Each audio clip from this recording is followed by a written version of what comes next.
மைதாவுக்கு no சொல்லுங்க. MPM கூட்டு பெருங்காயத்துக்கு S சொல்லுங்க.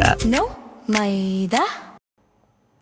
தாவேக ஆட்சி அமைக்க காங்கிரஸ் கட்சி ஆதரவளித்துள்ள நிலையில் மயிலாடுதுறை தொகுதியில் வெற்றி பெற்ற காங்கிரஸ் MLA மற்றும் MPயை செல்போனில் தொடர்பு கொண்ட திமுக தொண்டர் ஒருவர் காங்கிரஸ் கட்சி திமுகவிற்கு துரோகம் செய்துவிட்டதாக பேசிய ஆடியோ தற்போது வைரலாகி வருகிறது.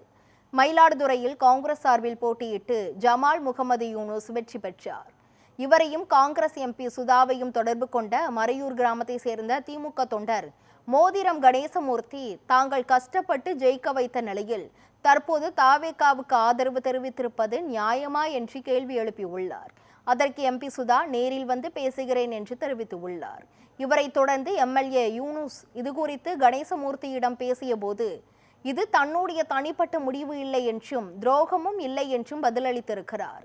இந்த ஆடியோ தற்போது சமூக வலைதளங்களில் வைரலாகி வருகிறது.